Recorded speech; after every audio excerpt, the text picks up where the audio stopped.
Well, good morning, good afternoon, wherever you are in the world.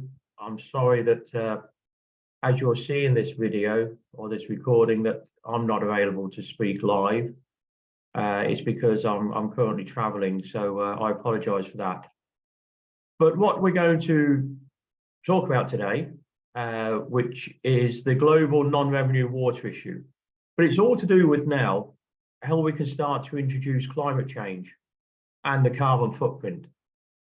And this is the first time that it's been completed, the first time it's been looked at, in fact. So you are one of the first people that have seen this video or seen this presentation and will be able to associate with what we're trying to do.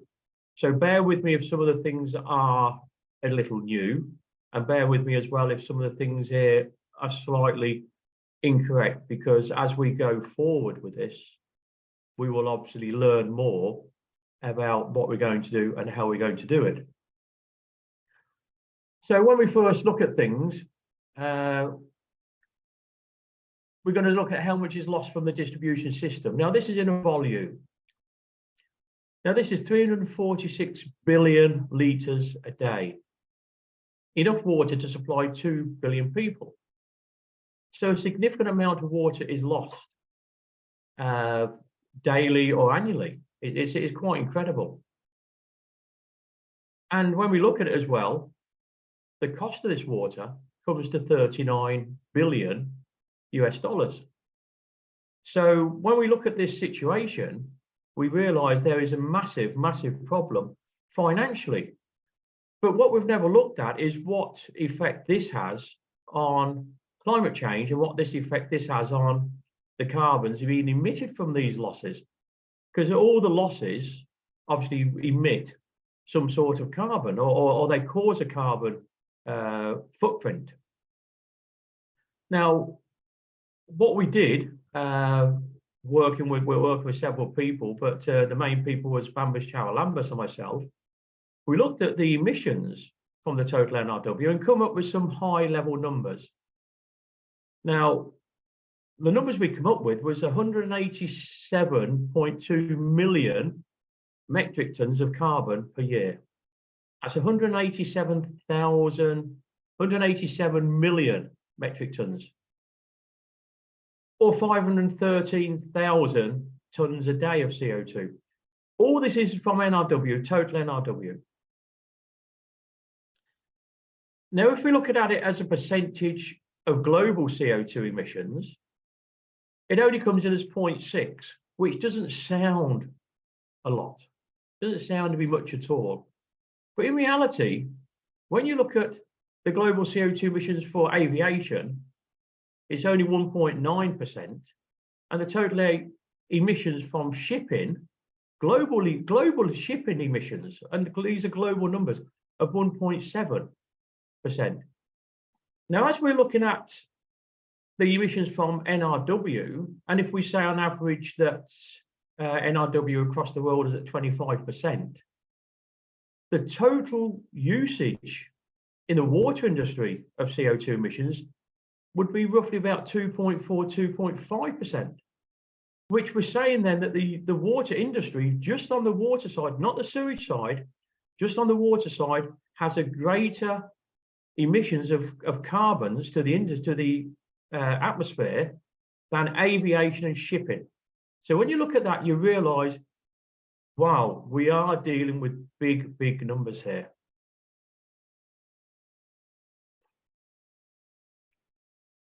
Now, also when we look at the regions of where the cost of volume of water is as well in US dollars, you can see that, you know, if you look at Southeast Asia, Middle East and Northern Africa, USA, South Asia, East Asia, you can see that if you just look at South and East Asia jointly, you are the highest as a joint region. So just at South Asia and East Asia, you're looking at about $12 billion of NRW, total NRW, which is incredible. It's an incredible amount of water, or an incredible amount of cost. And obviously, when we look at cost with these losses, we're looking at carbon. So you are also possibly one of the highest users of carbons in the world as well. But I'll explain that in a while of how we look at things. So when we first look at things as well, we need to look at where are your losses. Are your losses apparent or commercial, or are they real stroke physical? So we need to understand where your losses of NRW, because this will tell us where we need to look and tell us what is the carbon footprint we can save. So whenever we relate to water and whenever we relate to losses, we have to relate it now to carbons and where's the carbon benefit and the carbon saving. So it's a completely different way we have to get in our head, completely different way of thinking now. So we're not looking at NRW, we're now looking at carbons. Where can we save carbons? And in every activity, how can we save carbons? Because one of the things is, because we've all signed, all the countries in the world have signed in the Paris Agreement that we will reduce climate change. And it's beginning to be a bigger thing and a bigger thing year on year. And what's happening in the water industry, we have to go carbon neutral by the year 2040 or 2050, whatever you're committed to. So we have to reduce carbon footprint. And we need to understand where our losses are to understand what elements we can do to save the carbons. So if we look at the commercial losses or the apparent losses, we look at these systems, which is water accounts, theft, registration, meter errors. But in reality, this does not have much effect to the carbon footprint, because now if we reduce meter errors, we're not reducing carbons. So if we do accounting errors, we're not reducing carbons because they're not carbon intensive. So what we learn from this is that on the commercial stroke apparent losses scenario, there's not a lot of carbons to be saved on that area. But we don't ignore it because this is a source of revenue. This is a source of money. So we need to look at this because this is where we can attack this, reduce our NRW on the commercial and the apparent side, and increase revenue in that gives us money so we can attack the real losses, which is where we can see now the carbons have been more costly. So when we look at the NRW reduction on the real or stroke physical losses, we have quality repairs, asset management, leak detection, and pressure management. So we can see here we have to squeeze the box to reduce these activities. And in reduce these activities, each one carries a carbon footprint. And we'll talk about that just in a few minutes. So whatever we look at this, whatever element on here carries a carbon footprint. And depending on how you do things is how big that carbon footprint is. And like I say, it's trying to get your head around this new concept, this new approach. And once you grasp it, and it took me a long time to understand it as well. It took me probably 12 months to suddenly understand where we're going on all of this. So I don't expect you to fully understand what we're talking about today, but I would like to think that it starts your thinking process, and therefore what will happen over the next few days is start to pose some questions back to the organisers of the conference and come back to me personally if need be, or if certainly not in the next few days, certainly brings you home to understanding what you have to do over the next few months. So that's where we're trying to go to things. So what are leakage emissions? We've been picked up already that people don't like the word leakage emissions because it doesn't use the word carbon, but this is what we've come up with at this stage, and we could change it. And if people have got some different ideas, we encourage people to come forward and let's work this out as a team. But anyway, leakage emissions are greenhouse gases that are emitted as a result of real losses occurring in the network. So leakage emissions are traceable and measurable because we can measure the components of our water distribution system and where it's produced and how it's produced and process of producing and pumping costs. And therefore, if we enter all that, we know how much in a carbon footprint, how many cubic meters or how many tons of carbon or how many grams of carbon each cubic meter of water is worth. So we can calculate that. And again, at the end, I can show you some ways that you can do this calculation. But, so how are we going to reduce leakage emissions? Simple. We'll reduce real losses. If we reduce real losses, we reduce the amount of energy and resources that use in our water supply chain that is wasted. Now, this is common sense. You reduce losses, you reduce your carbon footprint because we're not producing as much water to run to waste. Therefore, our production plants are reduced, our costs are reduced, so therefore our carbon footprint is reduced. So if we reduce our carbon footprint, we actually contribute towards climate change. Now you can suddenly see how real losses and carbons fall into the same category.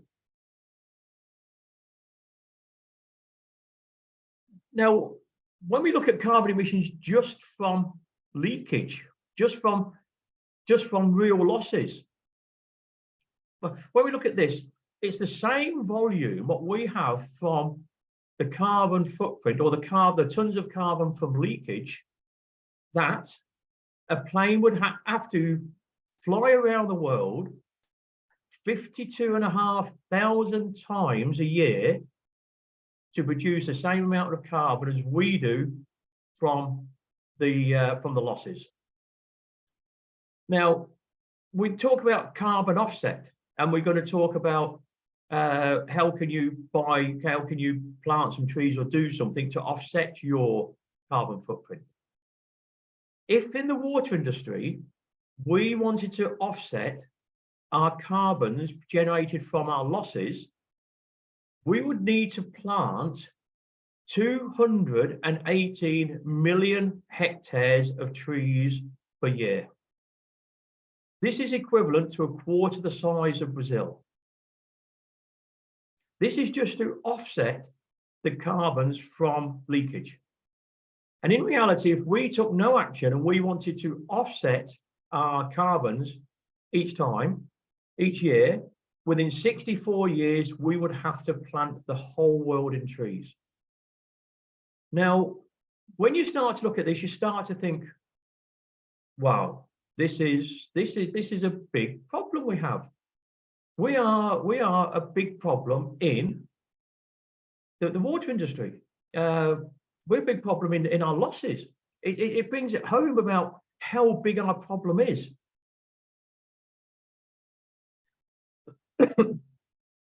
But when we look at other things, we look at just going back. When we look at the cost of carbon we've got, it doesn't finish there.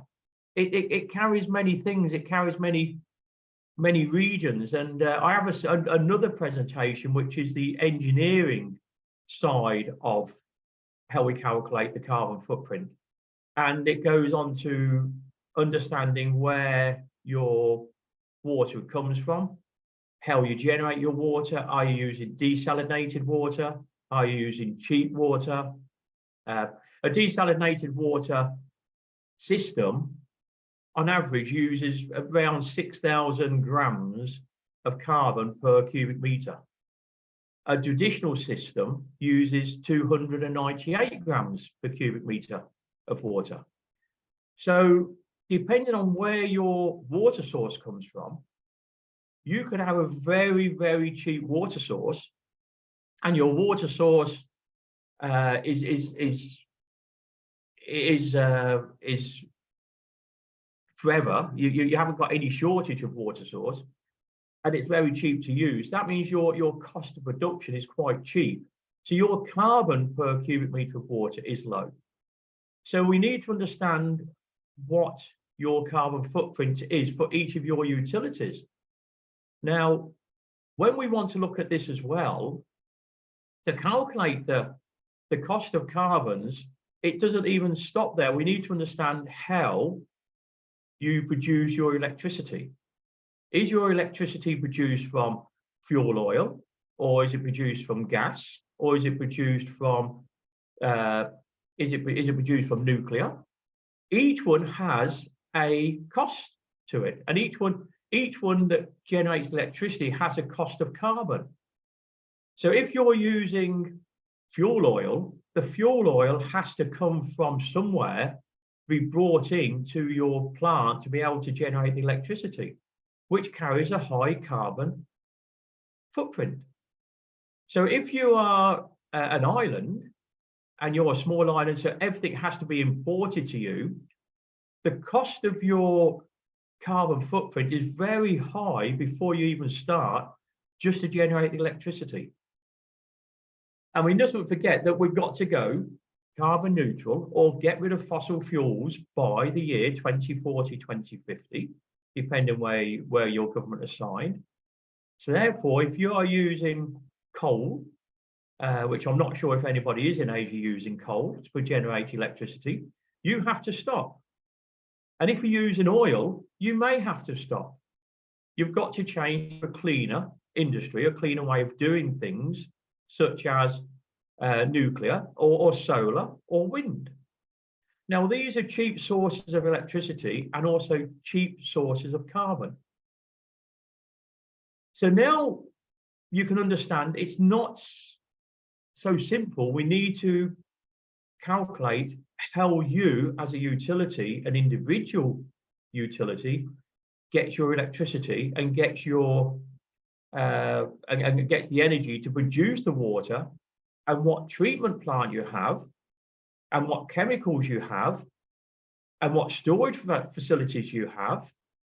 Because obviously with high levels of losses, to keep people in water on a 24/7 system, you either need to be pumping continuously, or you need high storage capacity of water.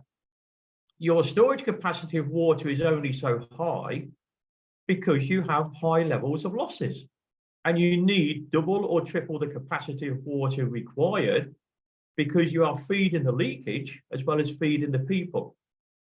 Now, that storage capacity comes with a carbon footprint, because obviously to build the storage capacity of what it is, you need materials, you need plants, you need people, you need manpower, you need many things, and it all comes with a carbon footprint.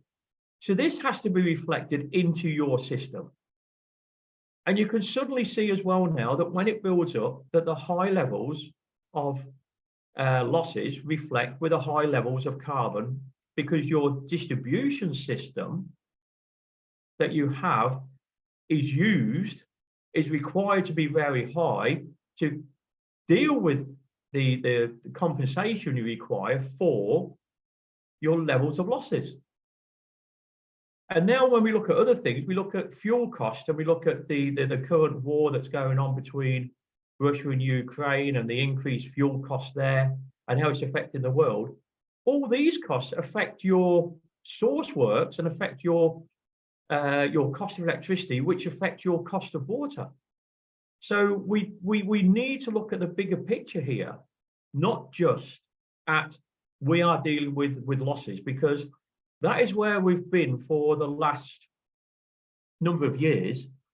And what we need to start to do is look at different scenarios and different ways of looking at our losses and taking responsibility in a bigger picture, in a bigger way.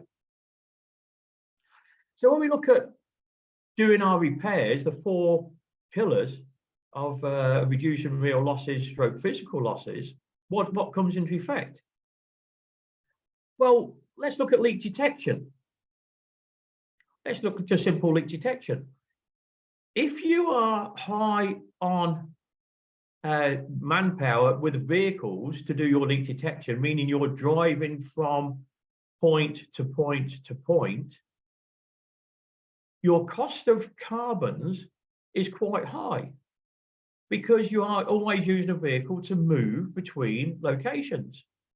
So what you need to do is look at a method or process that reduces your carbon footprint, but at the same time, reducing your carbon footprint increases the ability to find your leaks quicker. Now, this may be that putting manpower, be it male or female, walking the streets without vehicles, without numerous vehicles, walking the streets looking for leakage.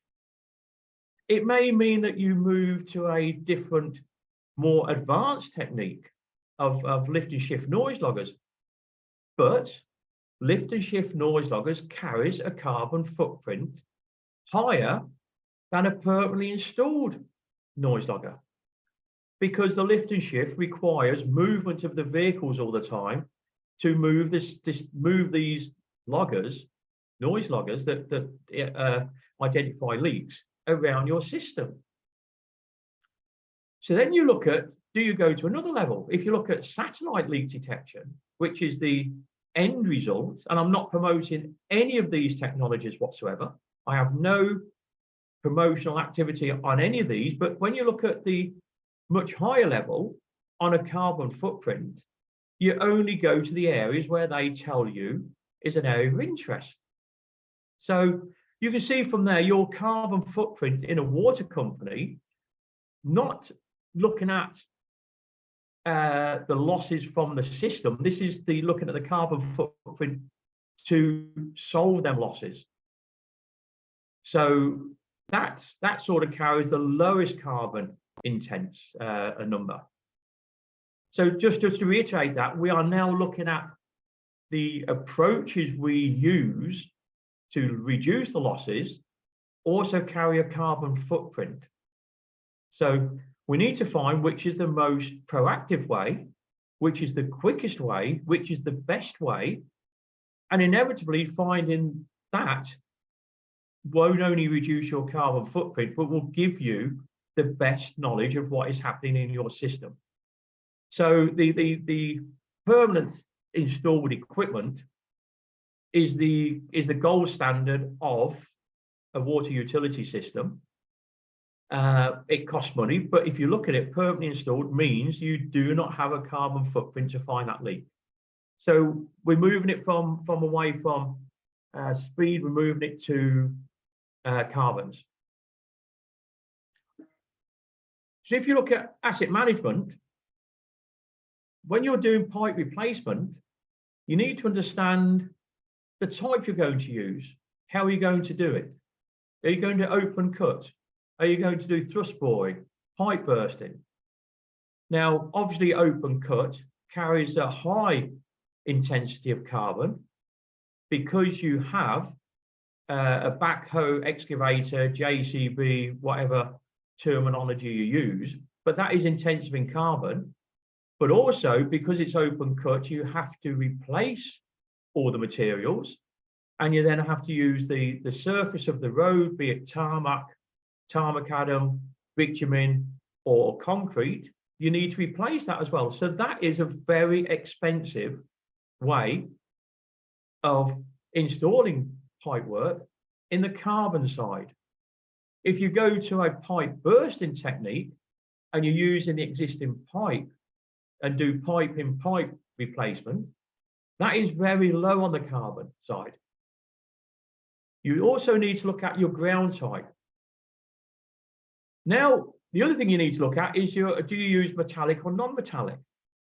Now, each one has a different carbon footprint, but each one has a different life expectancy. Because whatever you do with asset replacement is very expensive on carbon, but it can be spread over 30 to 60 years. So it's a very long-term investment as well. But you need to look at other things, such as where do you get your pipes from? Are you going to bring the pipes in from across the world, which has a very expensive cost, not only to bring them to you, but in financial terms, but a very expensive cost in carbons as well to bring them to you? Because if it has to be transmitted from from the USA, for instance, into Asia, it has to come on a boat, then it has to come by some sort of rail network or vehicle network, then it has to be stored, then it has to come to your depot, then moved again. So you can see that has an intense cost on carbons. But like I keep saying, we're looking at this in a different light at the moment in time and not looking at all financial. We're trying to bring in the carbon savings. And then you look at service pipes. What material are you going to use for that? Are you going to renew the existing or just repair? All comes with a cost. And therefore you have to look, if we do repair, how many times you have to go back to that same point to keep doing the same repair or repair on the pipe again before you do renew. So that has a cost as well. We look at pressure management. Now, as we all know, pressure management, you can do pressure management on any pressure. If you've got 3 meters pressure and you reduce it to 2 meters pressure, you're reducing it by percentage, and the volume of leakage will also be reduced by that percentage. And at the same time, your carbon loss from the losses will also be reduced. So when you look at pressure management, it's not only the most effective way of reducing losses in a distribution system, it's possibly the most effective way to reduce your carbons in a system with the cheapest investment cost. Because you can see an excavation there, it's quite a large excavation for the size of pipe, which is, that's how the client wishes to install it. But if you look at the pressure management, that will reduce losses for the next 10, 20 years with just a very small maintenance. And all you do is have a one-time cost installation and then a bit of servicing every year. So you can look at pressure management and say, still possibly the cheapest and most effective way of reducing carbon emissions within a system, because you reduce the losses from the system. Now we look at speed and quality repairs. You need to look at, do you repair the leak or do you replace the pipe? If you're on a service pipe, for instance, and you go back once and do a repair, and then go back twice and do a repair, and go back 3 times to do a repair, and then you go back and do a replace, you have spent 3 times more carbon on your revisits back, your excavation, your time, your vehicle, your excavation, your tarmac, your backfill in carbon as what you would do by doing a straight replace at the first instance. Now, it's a cost as well, so look at cost, look at carbon, they're both the same thing. So to go back to repair it 3 times costs you 3 times as much money. So you can see where the carbon and the cost come in parallel with each other. So we look at the repair quality. You need to have good quality repairs, which means you need to have good quality of fittings. And the fittings you use, you need to understand where you're buying them from, what material they have, and what is the longevity of that material. So if you look at the 3 of these things and choose the best material with the best quality, it will give you longevity of life, but at the same time, your carbon investment or your carbon reduction will be transmitted over a longer period. So again, you're looking at this, you're looking at this, the situation with carbons as well.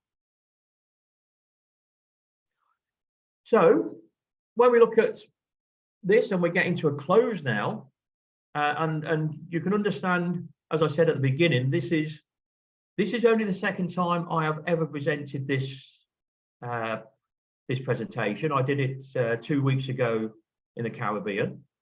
It will be done now many, many more times, and we're learning as we go along. So if some of it behind what we've looked at now is confusing, don't worry, because as I said, it confused me for some 12 months or more before I started to understand. But it's new. It's new to us all. And because it's new, we're going to have to learn. So let's look at this. How will it help your utilities become carbon neutral by 2050 or whatever year you've put it down? We look at things, you're going to say, I can't get the money. But what we're finding out now is that if we go to a climate fund and tell them that we are going to reduce NRW, and reduce NRW reduces carbons, they can source your project from a climate fund. And these climate funds or sources of finances which are available are the Green Climate Fund. You can get IFI, that's international funding institutions. You can get funding from them. Commercial banks will lend money against a climate change. Private operator will do it.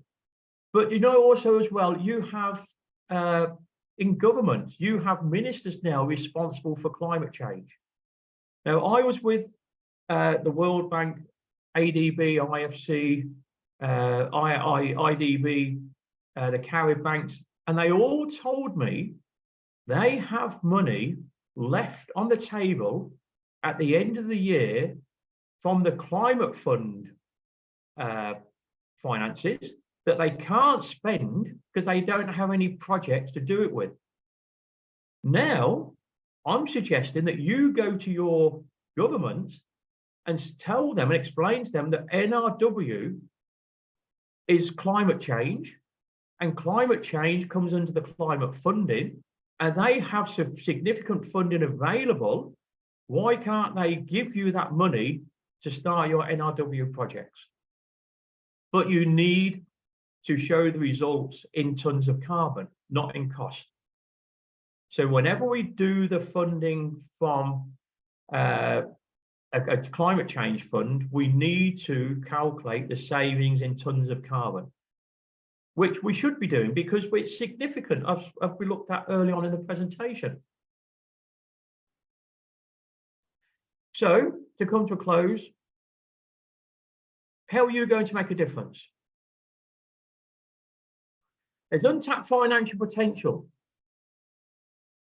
but you require the will. You've got to have the will to want to start. You've got to have the will to want to actually do a change. We've all signed an agreement, and some 200 plus countries have signed the Paris Agreement, I think it was 2015, to say they will reduce carbon and climate change. So now we're going to do the reduction. The country has the will because the ministers have signed it. Your Prime Minister has the will because he has signed the document. Your utility now needs to find the will to go and do the commitment and commit and change your thought process from reduction of NRW in volume and dollars to reduction of NRW in tons of carbon.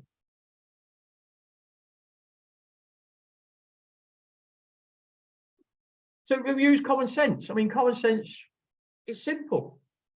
It's a no regret approach. It's totally beneficial. It benefits the world. So we're not talking, I can't save the planet and you can't save the planet. But you know what? We can do our little tiny bit to change something. But change the way we live is not just for ourselves, but it's for our children, our grandchildren. So whatever we do now changes the life going forward for the next 100 years, 200 years, to 1,000 years. So what we can do, we can just do our little bit to help correct the mistakes we've made in the past. And I'm not a save the planet person, but I do look at this and thinking that we are criminal in the way we let NRW leak, and we don't bother repairing it for many reasons, which are financial reasons mainly. But if we look at it on the carbon side, the cost to the planet that we are abusing, we need to change. So this is where I'm promoting this now, and I do feel this sort of deep down that we are criminal for what we are doing by letting the losses run because of what's happening. And what we say, we cannot change the world, but we can just make a small change. And then if we just change 1% or 0.5% or 0.25% of the world emissions, you know what? We've made a change. We are doing something. So we look at this. On this journey, what are you? Are you a leader or are you a follower? This is a very simple question. I'm thinking myself, no, I want to be a leader and drive this forward. And not everybody can be a leader, but there's certainly room for many, many people. But it's not even a problem if you're a follower. It means you're making a change. So you can follow and understand, and then you become a leader in your own country or in your own utility. But I do think that in every water utility, we do need a climate change or a carbon division as part of the NRW team, because this is where we're going to go, and this is where we're going to go for the next number of years. So we look at, can we do this? You're going to say, well, I don't know how to do this. Here is a program that's been supported by GIZ, IWA, ICRA, and these climate change companies and several other people, and they developed this tool, which is free, which is totally free to use, and it empowers water and wastewater utility operators to assess their greenhouse gas emissions and energy consumption. This will allow you to calculate your carbon footprint on water production and on sewage production or sewage wastewater side, on the cost of that per cubic meter. So now you have the tool. I've not used it, but I am using it currently as we speak now. I will be in Trinidad and Tobago, and we are using this software to start to calculate their carbon footprint. And some people have used it, I've spoken to, and they said it is a very excellent program. And it's free. So it's not a cost to you. The cost is only time. So you can start. And once you know your carbon footprint in grams per cubic meter, and you calculate your NRW in real losses, you just multiply one by the other, and you get your annual carbon footprint of losses in tons of carbon. So it's a very simple thing to do. It's not something that is incredibly difficult. The difficult bit is starting and making a change. So with that, I'm finished. I do thank everybody for listening. I do hope this will make you think. I do hope this will make you change your ways. And if nothing else, I hope this just, even if it just causes one or two of the people that are listening to this to make a change, it's been worthwhile. I wish you luck. It's new. We don't understand it ourselves. This is new to the water loss specialist group and new to the industry. And like I say, this is the first time this has been pushed into this direction. And I think that we ought to get feedback from the people that participate in what they've learned, probably back, and therefore we can probably release some papers on the benefits you've done on this for later this year or later into next year, where we can actually present this to people, and if need be, we can help present this to governments to see if we can get funding and start the process. Again, I do thank you for listening. I hope I've not confused you, and good luck going forward. And I do wish you an excellent rest of the conference. Thank you.